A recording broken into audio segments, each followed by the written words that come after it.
Hi, ഇന്ന് നമ്മൾ cost അക്കൗണ്ടിങ്ങിൻ്റെ ഒരു ചെറിയ പോർഷനാണ് പഠിക്കാൻ പോകുന്നത്. 5th സെമസ്റ്ററിൻ്റെ ഭാഗമായിട്ട് കോസ്റ്റ് അക്കൗണ്ടിൽ നമ്മൾ EOQ എങ്ങനെയാണ് കാൽക്കുലേറ്റ് ചെയ്യുന്നതെന്നാണ് പറയാൻ പോകുന്നത്.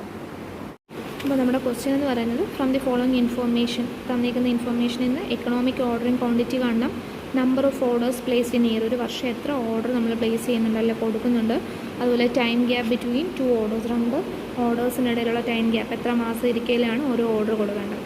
ഇത്രയും കാര്യങ്ങളാണ് കണ്ടുപിടിക്കേണ്ടത്. നമുക്ക് ആൻസറിലേക്ക് പോകാം.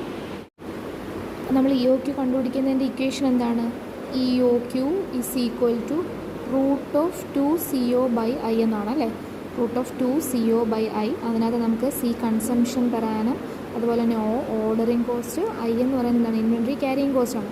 നമ്മളിതെല്ലാം ക്വസ്റ്റ്യനിൽ തന്നിട്ടുണ്ടോ നോക്കാം. I നമുക്ക് അല്ലെങ്കിൽ ആദ്യം നമുക്ക് വേണ്ടത് C കൺസംഷൻ ആണല്ലേ.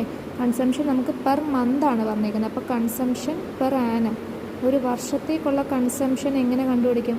ഒരു മാസത്തേക്കുള്ളതാണ് നമുക്ക് എത്ര പറഞ്ഞേക്കുന്നത്? 10 യൂണിറ്റ്. അപ്പോൾ ഒരു വർഷത്തേക്ക് കണ്ടുപിടിക്കണമെങ്കിൽ, ഒരു വർഷം എന്ന് പറയുന്നത് 12 മാസമല്ലേ, 10 × 12 അപ്പോൾ എത്ര വരും? 120 യൂണിറ്റ്സ് വരും. then അതിനുശേഷം ഓർഡറിങ് കോസ്റ്റ് നമുക്ക് ക്വസ്റ്റ്യനിൽ പറഞ്ഞിട്ടുണ്ട്. ഒരു ഓർഡർ കൊടുക്കുന്നതിന് ₹20 രൂപയാണ്. പിന്നെ ഇൻവെൻട്രി ക്യാരിയിങ് കോസ്റ്റ്, ഇതെന്ന് പറഞ്ഞേക്കുന്നത് നമുക്ക് എന്തിൻ്റെയാണ്? 12% എന്നാണ് പറഞ്ഞേക്കുന്നത്. എപ്പോഴും ഇൻവെൻട്രി ക്യാരിയിങ് കോസ്റ്റ് അല്ലെങ്കിൽ സ്റ്റോറേജ് കോസ്റ്റ് കാണുന്നത് പെർസെൻറ്റേജിലാണ് തന്നേക്കുന്നത്. നമ്മുടെ പ്രൈസ് പെർ യൂണിറ്റ്, ഒരു യൂണിറ്റിൻ്റെ കോസ്റ്റിന്മേലായിരിക്കും നമ്മൾ കാൽക്കുലേറ്റ് ചെയ്യുന്നത്. അപ്പോൾ നമുക്കത് 12% പറഞ്ഞേക്കുന്നത്. അതായത് എന്തിൻ്റെ 12% ആണോ? ഒരു യൂണിറ്റിന് 100 രൂപ എന്നല്ലേ, അതായത് 100ൻ്റെ 12%. അപ്പോൾ എത്ര വരും? 12 രൂപ വരും. പിന്നെ നമുക്ക് ഇക്വേഷൻ ഡയറക്റ്റ് ഇടാമല്ലോ. ഇതിനകത്തുള്ള എല്ലാം C കണ്ടുപിടിച്ചു, O ഉണ്ട്, I ഉണ്ട്. അപ്പോൾ EOQ is equal to √2 × C എത്രയാണ്? 120 യൂണിറ്റ്സ് ഇൻറ്റു O എത്രയാണ്? 20 യൂണിറ്റ് ആണ്. അപ്പോൾ 20 ഡിവൈഡഡ് ബൈ I എത്രയാണ്? 12 അല്ലേ. അപ്പോൾ ഡിവൈഡ് ബൈ 12. ഇത് ചെയ്യുമ്പോൾ എത്ര വരും? 20 യൂണിറ്റ്സ് എന്ന് വരും. ഇതാണ് ഒന്നാമത്തെ പോർഷൻ എന്ന് പറയുന്നത്. രണ്ടാമത്തെ എന്താ പറഞ്ഞത്? ഇത് ഒന്ന് EOQ കണ്ടുപിടിക്കാൻ. രണ്ടാമത് എന്താ ചോദിച്ചേക്കുന്നത്? നമ്പർ ഓഫ് ഓർഡേഴ്സ്, ഒരു വർഷം എത്ര ഓർഡേഴ്സ് കൊടുക്കണമെന്നാണ് പറഞ്ഞേക്കുന്നത്. നമ്പർ ഓഫ് ഓർഡേഴ്സ് കാണണമെന്നുണ്ടെങ്കിൽ എന്ത് ചെയ്താൽ മതി? ആനുവൽ കൺസംഷൻ, ഒരു വർഷം നമ്മൾ എത്ര കൺസ്യൂം ചെയ്യണം അല്ലെങ്കിൽ എത്ര ഉപയോഗിക്കണോ അതേ ഡിവൈഡഡ് ബൈ എന്ത് ചെയ്താൽ മതി? നമ്മുടെ EOQ ചെയ്താൽ മതിയാവും.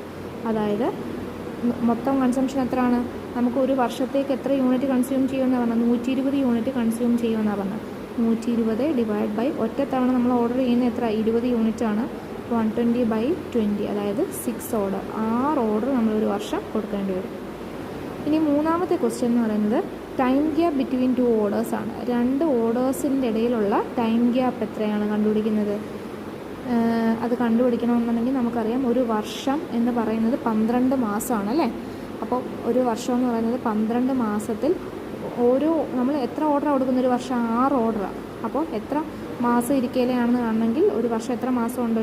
12 divide by number of orders ചെയ്താൽ മതി. നമ്പർ ഓഫ് ഓർഡേഴ്സ് എത്രയാണ്? 6 ആണ്. അതായത് ആൻസർ 2 വരും. അതായത് 2 മാസം ഇരിക്കലാണ് നമ്മൾ ഓരോ ഓർഡർ കൊടുക്കേണ്ടത്. ക്ലിയർ ആണോ?